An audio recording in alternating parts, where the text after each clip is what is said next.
दिल्ली के श्रद्धा Walker murder case में 22 नवंबर को आरोपी आफताब को कोर्ट के सामने पेश किया गया। आफताब की पेशी हुई दिल्ली की साकेत कोर्ट में। इस दौरान आफताब की रिमांड को 4 दिन के लिए और बढ़ा दिया गया और भी तमाम डेवलपमेंट्स कोर्ट की प्रोसीडिंग में हुए।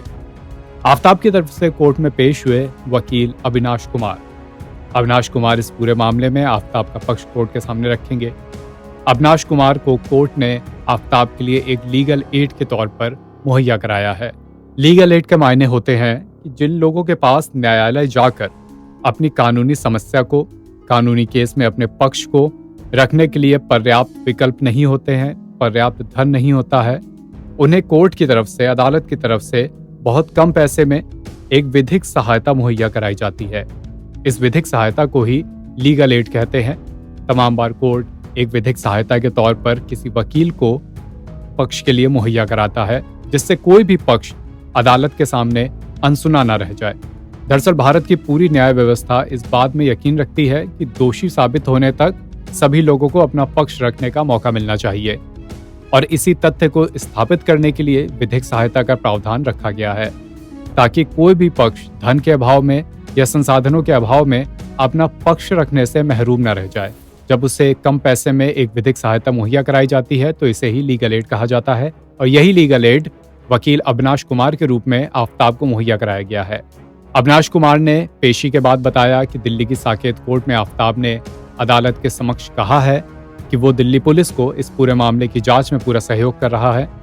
आफताब ने यह भी कहा कि चूंकि यह मामला यानी श्रद्धा का मर्डर केस काफी पुराना हो चुका है, इसलिए सारी बातें ज्यों की त्यों उसे याद नहीं है। इसके अलावा आफताब ने यह भी कहा कि वो जांच को भटकाने का प्रयास नहीं कर रहा है।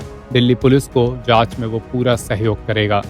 आफताब ने दिल्ली की साकेत कोर्ट के समक्ष कहा कि मैं जांच में पूरा सहयोग कर रहा हूं। अदालत में उसको आज फिजिकली प्रोड्यूस की गई थी और सुबह में ही प्रोड्यूस की गई थी, और उसको पुलिस ने 4 दिन की रिमांड मांगी थी। मैंने उसको अपोज भी किया था कि 4 दिन की रिमांड नहीं दी जाए, क्योंकि काफ़ी 10 दिन का रिमांड ले चुके हैं इन्वेस्टिगेशन कलेक्ट करने के लिए। 10 दिन काफ़ी है इनिशियल एविडेंस कलेक्ट करने के लिए, पर कोर्ट ने बोली कि मैं 4 दिन का ही दे रहा हूँ, क्योंकि अब किसी डिमांड भी खत्म होने वाली है उनकी, इसलिए 4 दिन अलाउ कर। तो क्या ग्राउंड्स रखे थे कोर्ट में उन्होंने, पुलिस ने? उन्होंने आफताब ने, आईओ ने बताया कि इसने ने एक तालाब का स्केच बना करके दिया है, ठीक है। वो तालाब के पास मुझे आफताब को ले जाना है, वहाँ पर कुछ और भी हो सकता है कि बोन्स वगैरह कलेक्ट हो।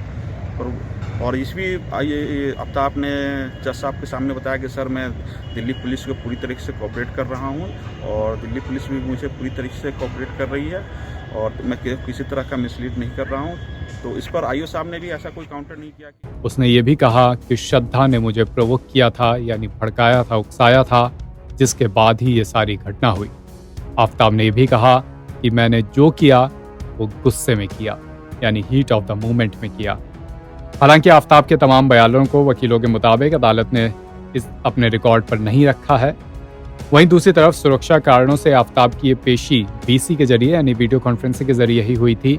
उसकी फिजिकल पेशी अदालत के समक्ष नहीं कराई गई थी।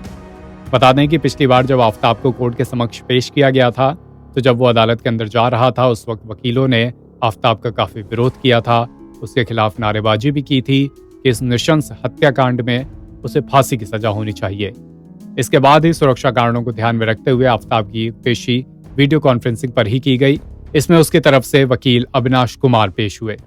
एनडीटी ऑनलाइन की रिपोर्ट।